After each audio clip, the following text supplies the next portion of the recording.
Olá, meus queridos amigos e alunos. Dando sequência à nossa quinta aula do curso Aprendiz do Evangelho, parte 2. Na parte B do nosso livro, hoje o tópico Orai e Vigiai.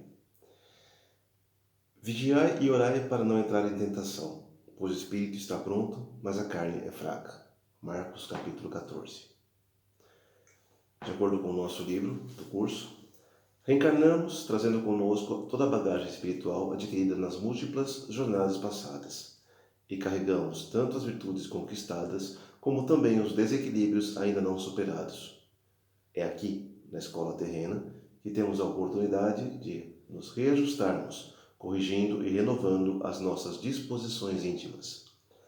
Assim sendo, tentações de toda a espécie permeiam nossa vida, algumas surgindo de nossas próprias tendências, outras como sugestões sedutoras de desencarnados ou encarnados, que, se aproveitando de nossas más paixões, buscam manter-nos na inferioridade. Esse tópico, orai e vigiai, é de extrema importância para nosso aprendizado. Vamos voltar lá no passado, na Bíblia, para entender o que Jesus está nos pedindo aqui. Pouco antes de ser preso, após a última ceia, ele se retirou com seus discípulos para um lugar chamado Getsemane, ou Jardim das Oliveiras. Eu vou ler aqui um pedacinho do Evangelho de Mateus, que fala desta passagem. No Novo Testamento, tanto no de Mateus como de Lucas e de Marcos, está intitulado Angústia Suprema. Ouça com atenção. Mateus capítulo 26, versículos 36. Retirou-se Jesus com eles para um lugar chamado Getsemane e disse-lhes: Assentai-vos aqui enquanto eu vou ali orar. E tomando consigo Pedro e os dois filhos de Zebedeu, Tiago e João, começou a entristecer-se e a angustiar-se. Disse-lhe Deus então: Minha alma está triste até a morte. Ficai aqui e vigiai comigo. Adiantou-se um pouco e, prostrando com a face por terra, assim rezou: Meu Pai, se é possível, afasta de mim esse cálice. Todavia, não se faça a minha vontade, mas sim a sua. Foi ter então com os discípulos e os encontrou dormindo. E disse a Pedro: Então não pudesses vigiar 1 hora comigo? Vigiai e orai para que não entreis em tentação. O espírito está pronto, mas a carne é fraca. Afastou-se pela segunda vez e orou, dizendo: Meu Pai, se não é possível que este cálice passe sem que eu o beba, faça-se a tua vontade. Voltou ainda e os encontrou novamente dormindo, porque seus olhos estavam pesados. Deixou-os e foi orar pela terceira vez, dizendo as mesmas palavras. Voltou então para seus discípulos e disse-lhes: Dormi agora e repousai. Chegou a hora. O Filho do Homem vai ser entregue nas mãos dos pecadores. Levantai-vos, vamos. Aquele que me trai está perto daqui. E depois disso, se passam os acontecimentos que todos nós já conhecemos. A traição de Judas, indicando aos soldados quem era o seu rabi, e a prisão do mestre, sendo levado ao sinédrio, à casa do sumo sacerdote, e todos os acontecimentos já conhecidos que acontecem na sequência. Orai e vigiai. Por que Jesus pede isso aos seus discípulos? Eliseu Rigonati, no seu livro Evangelho dos Humildes, nos traz aqui uma explicação belíssima. Eu vou não ler, mas ver a sequência aqui para vocês, para podermos entender melhor. No título Jesus em Getsemane, o mestre no Jardim das Oliveiras. Jesus, ele não está desprezando aqui o socorro da oração para se fortificar, e não falhar ante a prova. Ele sabia já de antemão tudo o que ele ia passar. Ele sabia quem ele era, mas mesmo assim, humildemente, ele orou ao Pai. Ele usou da oração, né, com muita humildade, dizendo: Pai, afasta de mim esse cálice, né, mas seja feita a tua vontade antes da minha. Na sua obediência, na sua resignação e humildade, ele ainda pediu a Deus piedade, mas ao mesmo tempo ele se entregou ao Pai para que fosse feita a vontade dele. Notamos que na hora difícil, Jesus também buscou o conforto, né, de seus amigos. Ele não foi para o Getsemane sozinho. Ele levou todos os seus discípulos que o acompanhavam, os 12, aliás, 11, porque o Judas não estava com eles. E selecionou 3 para se retirarem com ele para aquela oração. Isso nos mostra que a gente não está sozinho nesse mundo. Nós precisamos dos outros à nossa volta. Por mais fortes que a gente acha que a gente seja, né, nós precisamos do apoio, precisamos da ajuda de nossos semelhantes. E vice-versa.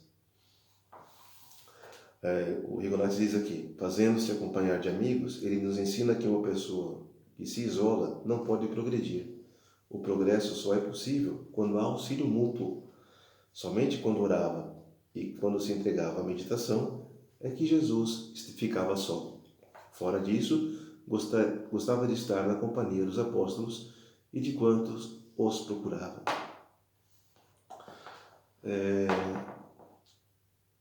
Relatando aí no texto do Novo Testamento, diz aqui: e adiantando-se um pouco de passo, se prostrou com o rosto em terra, fazendo oração e dizendo: Pai meu, se é possível, passa de mim este cálice. Todavia, não se faça nisso a minha vontade, e sim a tua. Prostrou-se com o rosto em terra. Vamos refletir. Quem era Jesus?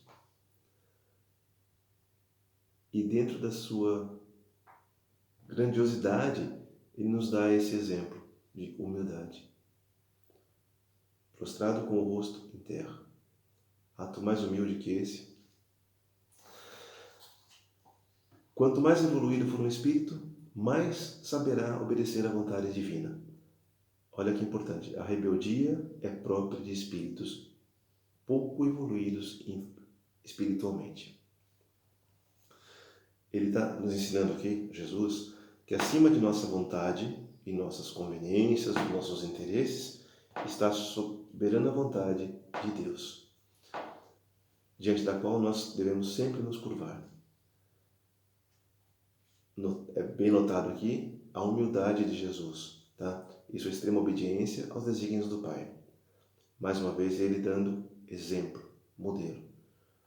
Vamos perceber, como já falamos algumas vezes em outras aulas, outras oportunidades, que Jesus não diz, não impõe o seu modo de conduta. Ele mostra. Dizemos que modelos valem muito mais que palavras, né? Os bons entendedores que conseguem captar a mensagem viram ali o modelo de conduta de Jesus. O desejo de todos nós encarnados, segundo o Rigonati, é nunca sermos atingidos pelo sofrimento e pelas desilusões da vida. Todavia, se Deus determinar coisas contrárias ao que esperamos e desejamos, lembremos-nos do exemplo de obediência de Jesus e digamos, como ele: não se faça a nossa, mas a tua vontade, Pai. Uma coisa que na atualidade a gente costuma não praticar muito, né? Na maioria das vezes a gente se rebela, a gente se entristece, a gente deprime por não entender a vontade do Pai. Quando alguma coisa dá errada na nossa vida, a gente fica para baixo, né? Parece que não consegue mais se levantar na vida. Ao invés de, como Jesus, aceitar e dizer: seja feita a vossa vontade, Pai. Quando ele veio aos seus discípulos, né? Depois dessa primeira parte da oração, vemos aqui no Novo Testamento que ele veio 3 vezes. Aliás, esse número 3 tem muita importância nessa parte do Novo Testamento. Mais adiante, quem tiver curiosidade de ler, eu recomendo, temos a negação de Pedro, que negou Jesus 3 vezes. Isso predito por ele já antes, quando Pedro disse que ficaria com ele até o fim. E Jesus voltou daquele espaço de oração 3 vezes, né, para ter com os discípulos. E eles estavam dormindo. Por 2 razões os discípulos dormiam. Uma, porque eles não percebiam a gravidade da situação. E outra, porque nos momentos decisivos de suas provas, cada espírito está sozinho diante do Pai. Temos aqui uma razão para os discípulos e uma para o próprio Jesus. Ou seja, eles, apesar de estarem instruídos pelo Mestre, não tinham entendido ainda todo aquele contexto e tampouco a gravidade daquela situação. Eles não tinham conseguido ainda acreditar piamente que o Mestre querido deles, tanto os ensinara, ia passar por todos aqueles momentos dolorosos até o Calvário na cruz. E Jesus nos mostra também que nas horas de maior dor, né, de provação extrema, nós vamos estar sozinhos. A gente vai ter que responder por nossos atos. Nós vamos ter que arcar com as nossas escolhas. Ninguém vai estar do nosso lado, nem os amigos nessa hora, por melhores que sejam. A gente não pode, segundo o Fibonacci, dividir com os outros as responsabilidades dos nossos triunfos ou dos nossos fracassos. Cada um de nós será plenamente responsável pela maneira pela qual se comportará. Não importa que tenhamos sido bem ou mal orientados por terceiros, nós e ninguém mais responderemos por nossos atos. E é por isso que Deus nos concedeu o livre-arbítrio. A gente pode ter conhecimento, podemos ter sido instruídos por bons professores, mas só nós responderemos.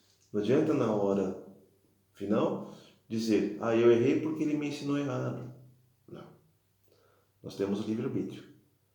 Ensinar não é obrigar a fazer o que achamos que tem que ser feito. Ensinar é dar condições da pessoa se desenvolver intelectualmente, moralmente, para seguir seu caminho.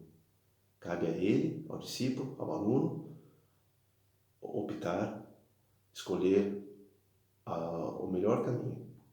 Livre-arbítrio. Oração e vigilância é a recomendação suprema de Jesus, porque ninguém sabe quando será aprovado.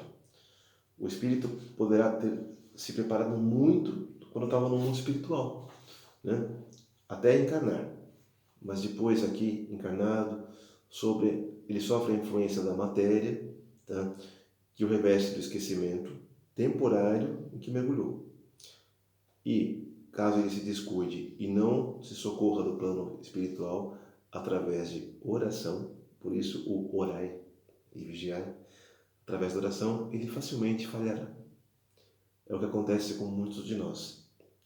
Até teve uma pergunta da aula passada sobre isso. Como nós podemos vencer nossas más tendências, né? As más tendências podem nos acompanhar. Como nós podemos vencê-lo? Através da oração.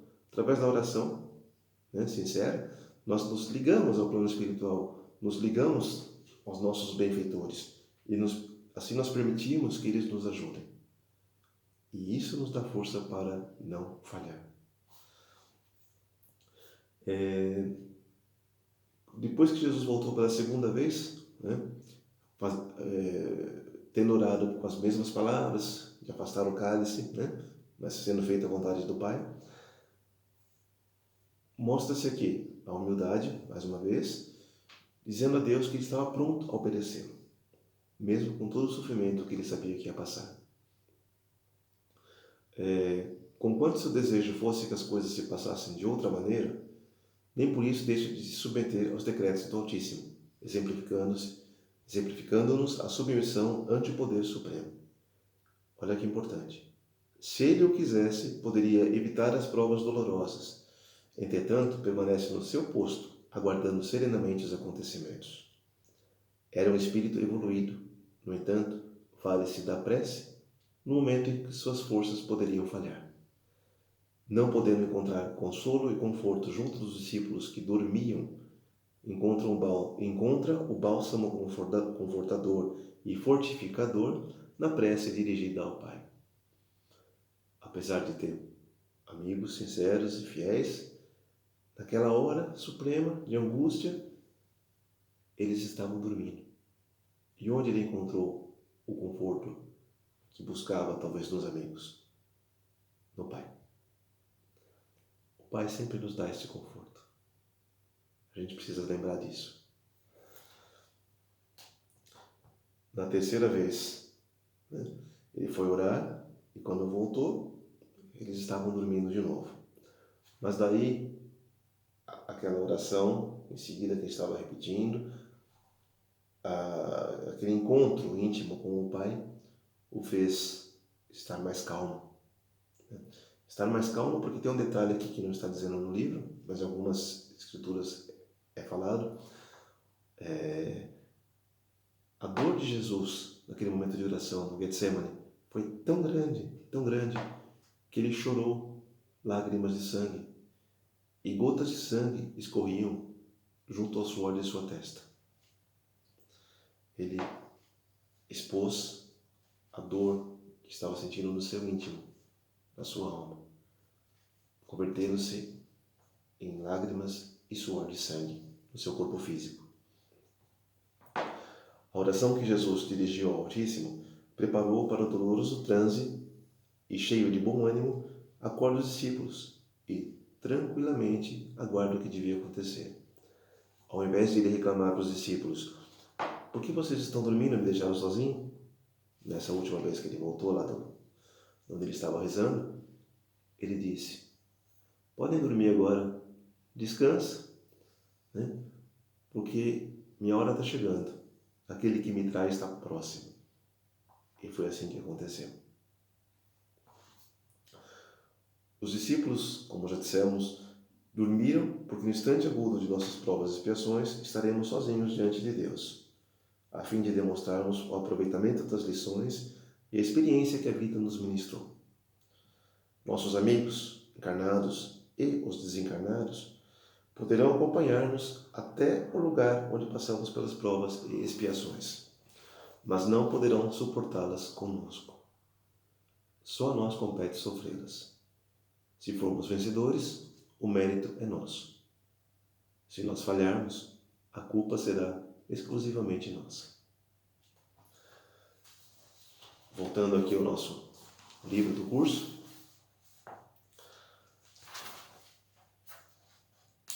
temos um final. Quando Jesus recomenda o vigiai e orai, ou orai e vigiai, está incentivando-nos a não nos deixar acorrentar as perturbações e seduções desse mundo. Precisamos ter firmeza e estar conscientes de que depende somente do nosso esforço individual direcionar o nosso pensamento para o bem, escolher os valores morais que nos convêm, exercitando a humildade, a paciência, o perdão, a fraternidade e permanecendo constantemente em sintonia com o plano maior, através da prece sincera. Alerta-nos Vinícius, em sua obra Em torno do Mestre, a importância de vigiarmos a nós mesmos. Confiai em Deus e na sua justiça. Desconfiai dos homens, da tentação e das fascinações do século. Mas, sobretudo, desconfiai de vós mesmos. Desconfiai de vós mesmos. Estejamos sempre alertas, vigilantes em relação aos outros, mas principalmente em relação a nós mesmos.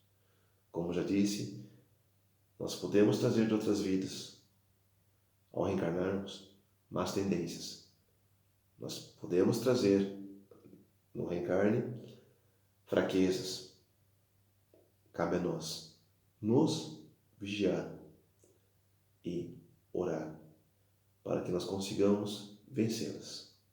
E assim seguir adiante nosso caminho de evolução, nosso caminho em direção à luz, nosso caminho para o Pai, através do Mestre Jesus. É isso. Assim terminamos a nossa quinta aula. Obrigado a todos, fiquem com Deus e muita paz.